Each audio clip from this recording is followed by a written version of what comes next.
You've no doubt heard the expression, sold his soul, or seen one of those many comedy movies in which the core plot is a loser making a deal with the devil, which always backfires hilariously. These are all echoes of an amazing 18th century reinterpretation of earlier pop culture, a literary work 60 years in the making, and now immortal, by the genius Johann Wolfgang von Goethe. Creating prolifically in the late 18th and early 19th centuries, Goethe, a genuine polymath, became legendary in his own time, and has even been described as the last truly universal man. Goethe's works, which were enormously popular, spanned 140 volumes, covering virtually every literary genre, but he was also a noted multidiscipline scientist, visual artist, and statesman. He even became the Prime Minister of the Grand Duchy of Saxe-Weimar, and in old age was enthusiastically visited by powerful fans like Napoleon, who was awed by Goethe's knowledge. These sketches by Goethe show his decisive visual sense, which he deployed in paintings, literary notebook illustrations, and diagrams for his geology, anatomy, botany, and color theory studies. But despite all these soaring achievements, it would turn out to be a lifelong side project, Goethe's reworking of an old story with even older biblical roots that would crown his legacy. For Goethe chose to retell the weird tale of the German scholar and occultist Johannes Faustus, who died in 1540, amid rumors that he was the mystically powered Doctor Strange of his day. Dramatized stories, tabloid-style thrillers, even puppet shows had been retelling the story of Faustus since 1587, leading to Christopher Marlowe's Elizabethan theatre play around 1600. In all these versions of the story, in order to get forbidden knowledge or powers, Faustus violates sacred laws or literally sells his soul to the devil, and so, in the climax, gets dragged off to hell. Goethe's innovatively altered Faust was to signal the transition from the Age of Enlightenment to the Romantic movement, and become the greatest work in the history of German literature. His version of the tale was written in a genre called closet drama, that is, a poem set in dramatic form but not intended for the actual stage, only for the stage of the reader's imagination. Choosing this genre enabled Goethe to write an extravagantly fantastical poem that includes flying and magic, time travel, wild romance, and even cameos by classical and historical figures. His innovative opening frame, plus the rebooted contract and finale he created for the Faustian legend, totally redefined the familiar story, and also elevated it to the level of serious philosophy.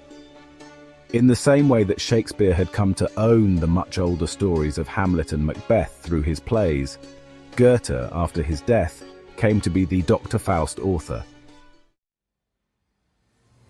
Goethe's first innovative change to the traditional story was to frame it within a wager between God and Mephistopheles, alias Satan, virtually restaging the Book of Job in the Old Testament.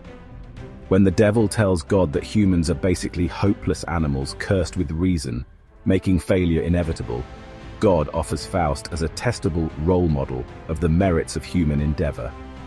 If Mephistopheles can corrupt Faust, he will have proved that God's creation was poorly made. But if Faust, and therefore God, wins, then creation's, and specifically mankind's value, will be upheld. Importantly, God tells the devil that this human animal he complains about, and compares to grasshoppers leaping at the moon, will always shine despite their flaws, so long as they strive. The action then shifts to Faust's study, where, frustrated, depressed, and contemplating suicide, Faust bemoans the futility of his many doctorates, conceding that he actually knows nothing. Mephistopheles seizes on this, offering to provide Faust with endless new human experiences, bringing knowledge beyond the theoretical, until Faust finally says he has found contentment. But the deal is that once he does, Mephistopheles will own his soul. Faust, we learn, isn't seeking power or some specific good, instead, infinite experiences, each one springboarding off the next. This second Goethean innovation, superseding the old model Faust's knowledge and power for my soul contract, reflects the social evolution of the time from neoclassicism to romanticism.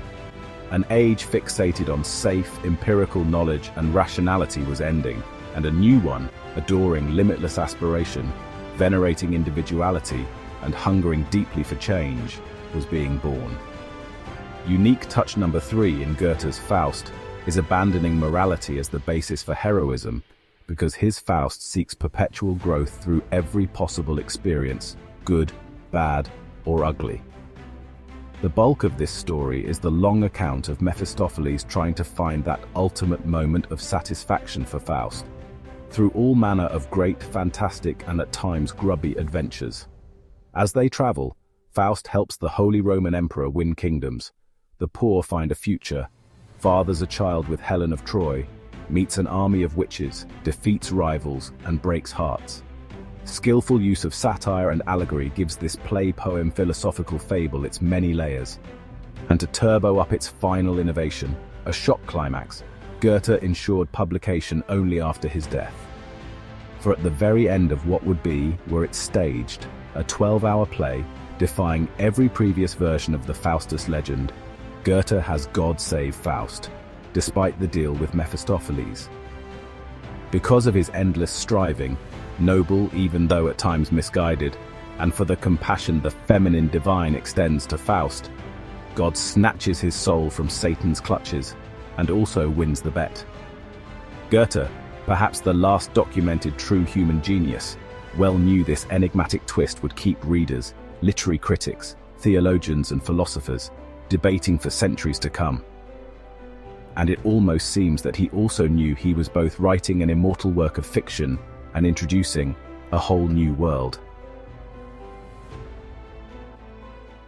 No doubt Goethe had studied every hero from Odysseus onwards, who'd visited then escaped the hell his Faust was risking eternity in. You might enjoy joining that Inferno's most famous tourist, back in episode 13,